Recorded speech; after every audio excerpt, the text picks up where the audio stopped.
It is the voice of Indiana County, WCCS AM 1160 and 101.1 FM, and we're live on Facebook this morning with Dick Clawson and Mark Bertig. If these two guys are in the studio at the same time, that means it's home show time. I said we're talking about one or two of two things. Either it's March and we're talking home show, or it's July and we're talking about Youth Legion baseball, and it happens to be July. Gentlemen, good morning. Good morning, sir.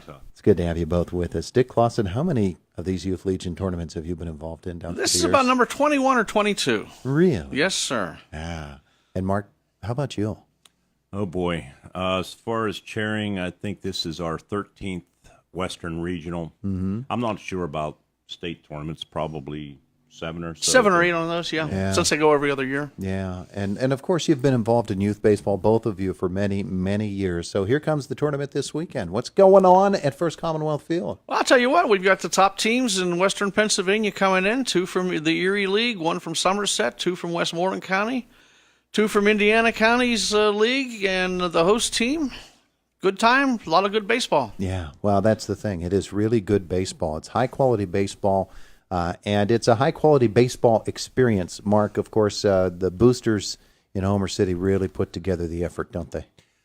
Well, yeah, the guys, particularly with the field, which I'm not as involved with as I was at one time, although I did cut the grass last night, and that's my main job during the season. But Don Mester, Chris Graham, Dave Caruso, Bill Rankin. I know yesterday Bill rebuilt the mound in the home plate area, which is a tremendous amount of work. I asked him last night, we had a meeting around 8:45, and I said, guys, how many man hours did you put in today? And I think it was combined around 48 hours just yesterday. Yeah. And that it goes on all year round, but particularly ramping up to a regional event or a state tournament, they re-edge all the infield and the baselines, and looks like it was cut with a razor blade, and do a fantastic job. We take a lot of pride in the field, Todd, as you know, and we're looking to put on a good show. We maybe I pat ourselves on the back and say that we feel, as far as Legion baseball goes, we do it as good or better than anybody else, or at least that's our goal. Yeah, well, absolutely. And I want to talk about how the boosters help these teams actually come here, stay here, and give them an experience in a couple of moments. Dick, I want to talk about the tournament itself.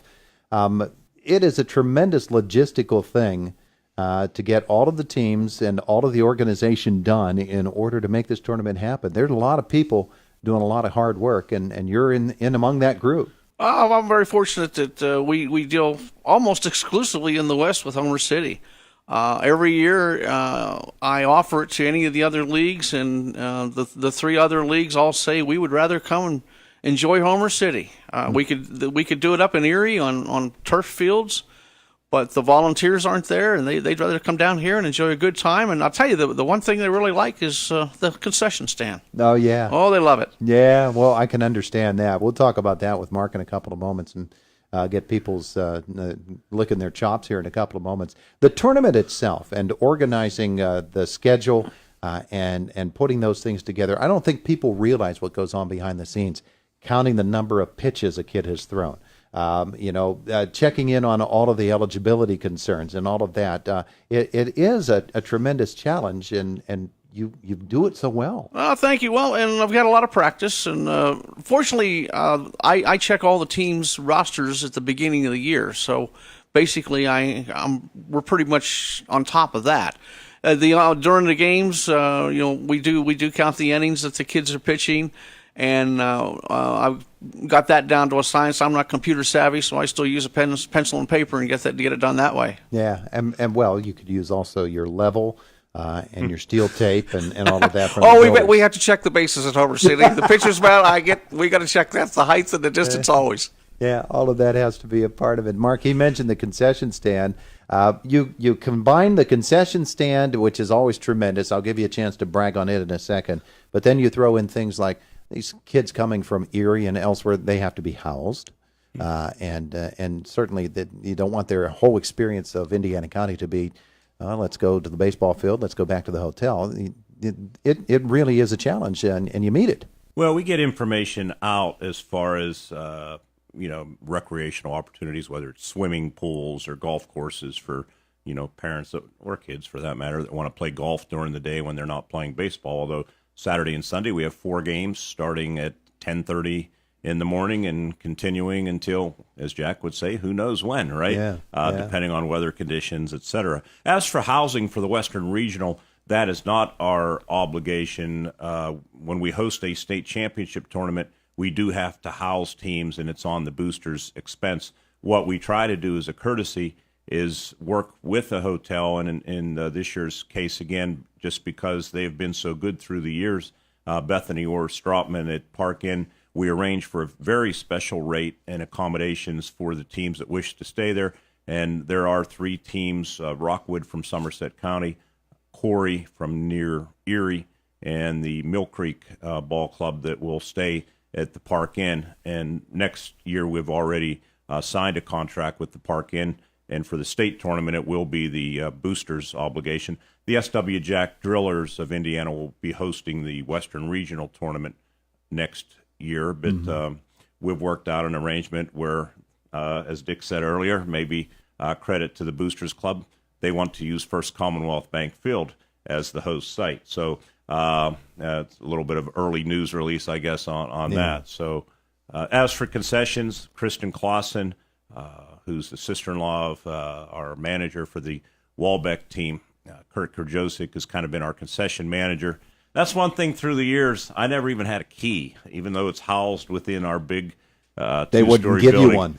Well, maybe they thought I would eat all the food when I'm down there. I don't know. But I fortunately haven't had to be too involved at any point, but even back when I coached. And speaking of that, I forgot another guy that put in a lot of hours yesterday, a former coach of mine in the 1990s, Jim Kunla, was working yesterday. Dick knows Jim. He had everybody hopping yesterday. Oh, my. He's in charge of a lot of things. But we're going to have a lot of specialty foods, which we typically do.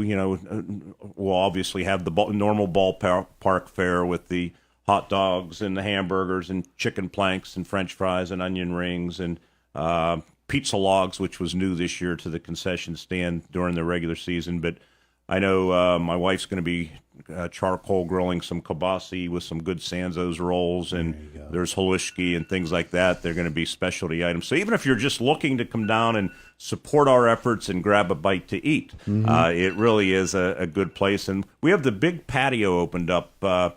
We've added a lot of concrete to the left of the first base dugout and to the right of the third base dugout.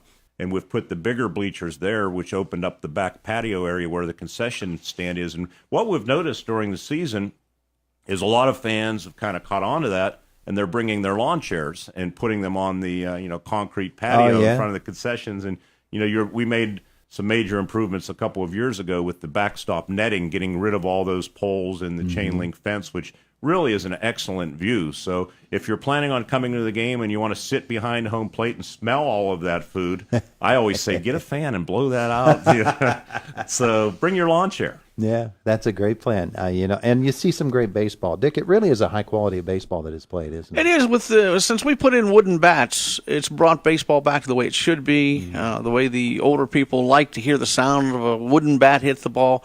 And it's also gotten rid of the extra long hits out that kids normally wouldn't have with a wooden bat. Yeah. And the purists enjoy it. And with running 4 games all day, you can have a lot of fun and see a lot of good. These kids are out there for the fun of it. They're not being paid millions of dollars, so they want to play. I will say this: a former player that played in a regional in a roundabout way got me thrown out of a regional game as a manager back when I was coaching. Devin Mesoraco, speaking of making millions, Sure. But what a good young man. And his father, Doug Mesoraco, is back at managing the Punxsutawney team. They won the league championship. They will be there in Punxsutawney. The top 3 teams from this tournament will advance to the state championship tournament, which will begin next Saturday, the 28th at Spring City. Punxsutawney was the last team from the West to win a state championship, and that's all the way back in 2002 when Devin Mesoraco led them, and his father, Doug, who's a fabulous coach, was coaching then. And Doug got involved, I think, with Senior Legion and some other things, I think, first and foremost, following his son, and why not when you're in the big leagues? Sure. But he's back coaching, and he'll be there tomorrow night with his Punxsutawney team. Very glad, Todd, that Young Township, first appearance in the Western Regionals in 20 years, outstanding coach in JT Yard, as somebody peers through the studio windows here that we all know. JT inducted into the Indiana County Sports Hall of Fame. His son, Brady, is on the squad. So it's going to be great to have Young Township. And Dick, I'm going to predict that Young Township brings one of the best crowds following a single team that we've seen in years tomorrow. I would hope so, and they do have a good following. I've been to a couple of the games, and they support them out there on home field tremendously. And Justin Hill from Marion Center, former player, played for us in Homer City as a pickup player. Years go by. I don't know, 2003 or so. So it's kind of a little homecoming of sorts for Marion Center, as they will be the host team. Yeah. It's going to be a tremendous weekend. As far as the scheduling goes, Dick, the action begins tomorrow, and then it continues Sunday and into next week. Sunday, Monday, Tuesday, and Wednesday, the championship game will be at 1 o'clock. Those two teams, plus a third-place team, will be packing up and leaving on Friday to go to Spring City, Pennsylvania. Beautiful stadium down there. It's a high school stadium, drains well. We don't have much trouble with in the rain.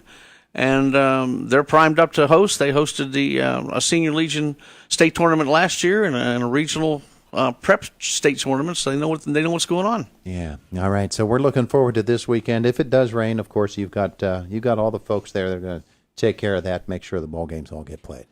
We usually find a way. So they might even have a helicopter lined up for us. By the way, the first game, Punxsutawney will meet Murraysville. Okay. And then it goes from there. Corey versus Monroeville, and then at 5 o'clock, Young Township, Mill Creek versus Mill Creek, and then Marion Center versus Rockwood under the lights. So that's the schedule for tomorrow. Yeah, it gets it started. I've had a promise of no fireworks tomorrow night. Have you really? Verbal or actual? Verbal. Okay, then. We'll see if we can trust them. Gentlemen, thank you. Thanks. Thank you very much. Just the final thanks to the people that make it work for the Booster Club, all the hours they put in. Can't thank them enough. Absolutely. And that makes my job easy, believe me. I can go up there and oversee the tournament and have no worries. I mean, we've got people scheduling umpires and taking care of everything we need. Todd, he could, if he wanted to, he could take a nap, and he usually does. I'm quite aware. Gentlemen, thank you. It is the voice of Indiana County, WCCS, AM 1160 and 101.1 FM.